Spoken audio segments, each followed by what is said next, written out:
In the gospel, we see Jesus coming to the crowds of people living in Galilee. Jesus comes to the place where we live. In this case, the villages and farms, not that much unlike where we live today. When the disciples recognize the needs of the people for food, they tell Jesus to send them away so that they can all find food and shelter. But Jesus, wishing to teach them of how willing God is to provide for us, he tells them, give them some food yourselves. Don't send them away. God can provide. So the disciples, all they're able to gather up is 5 loaves of bread and 2 fish. Not even close to being enough to satisfy all that are there. Thousands of people. But Jesus is able to take the little that we have and multiply it. So Jesus takes the loaves and the fish, he says the blessing, he breaks the bread, and he gives it to the disciples, who in turn then give it to the people.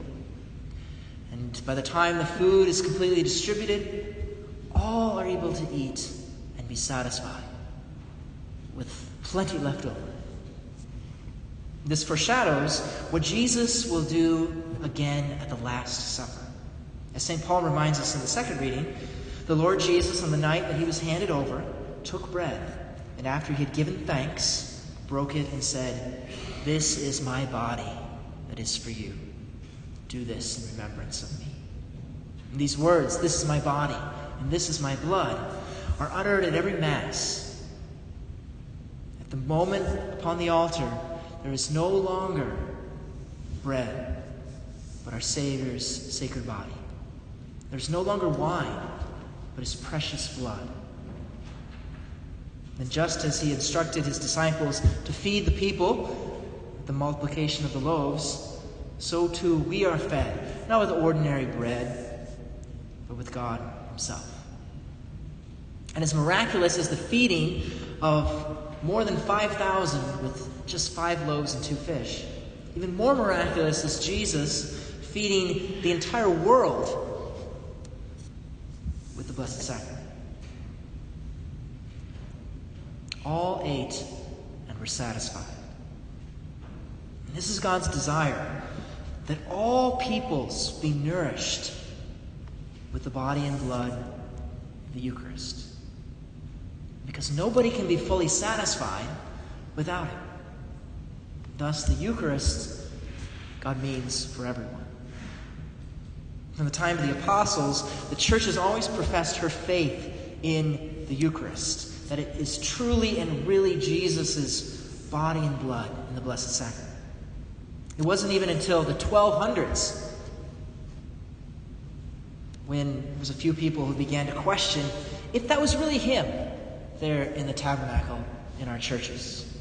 There's even a story of a German priest, Father Peter, who, disturbed by all these growing debate as to whether or not that actually is Jesus, he doubted in the midst of Mass. And as he spoke the words of consecration that the priest speaks every time he celebrates, this time, for him, blood started seeping from the host. This miracle of God showing forth what actually occurs. It's really his body and blood, but now you could actually see it. This miracle was reported to Pope Urban at the time, who sent delegates to investigate, and it was determined that it was indeed, truly, a Eucharistic miracle. The host and the blood-stained cloth can still be seen if you go to the cathedral in Orvieto. It's still there for us to see today. At the same time this happened in the 1200s, there was a nun and mystic, St. Juliana, who received a number of visions from Jesus himself, who called for her to advocate for a new feast in the church. A feast that would honor his body and blood, would bolster people's faith in his real presence. And so after years of trying, Pope Urban finally agreed to create this weekend's feast day of Corpus Christi, the most holy body and blood of Christ. Devotion then, at that time, for Jesus in the Eucharist was renewed. Devotions such as 40 hours devotion, Eucharistic adoration, and processions with the Eucharist. Today we also live in a time in which there are many people who doubt that the Eucharist really is Him, that that's really Jesus. Some have never even heard that God has given Himself to us, His very body and blood as our food. Some are even Catholic. They might even attend Mass and just haven't really grasped who that is that's really here. Never really experienced Him there. There's many Christians who consider it just to be a symbol when Jesus says, "This is my body, this is my blood." I had a college friend even tell me that I was insane for believing that little host is God Himself. But in a sense, he was right, because if we Catholics think that's Him and it's not, then we're pretty much insane. But, there'd be no reason, if that's not Him, to have Mass at all.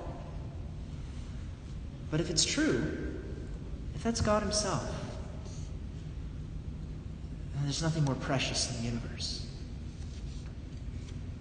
We too, in our time, we need its increase in our devotion to the Eucharist.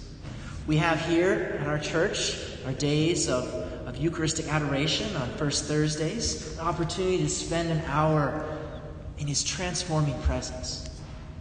At Rayville, tomorrow, after the 10 o'clock Mass, we'll conclude with a Eucharistic procession. It's been done since Corpus Christi was founded.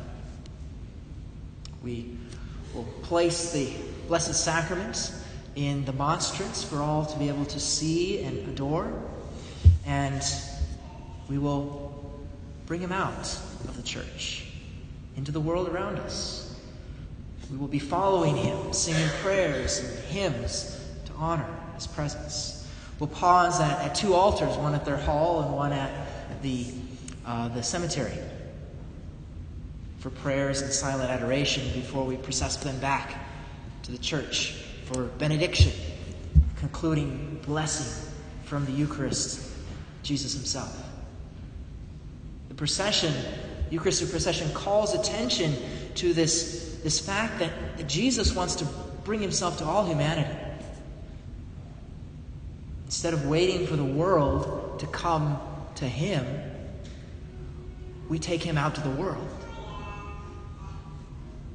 The Corpus Christi procession for us is a walking with the Lord. The Lord who has become our food and our nourishment, He's the one who shows us the way once we leave this church. And this action of procession proclaims and He brings Jesus out into the world to all people. It's an outward sign that every time we leave this Mass, we go through those doors, Jesus comes with us. We're not alone. He walks with us and He shows us the way. Of course, this means that as disciples, we too can bring Jesus to those that we meet. We can lead others then back here to Him, so that all might eat and be satisfied.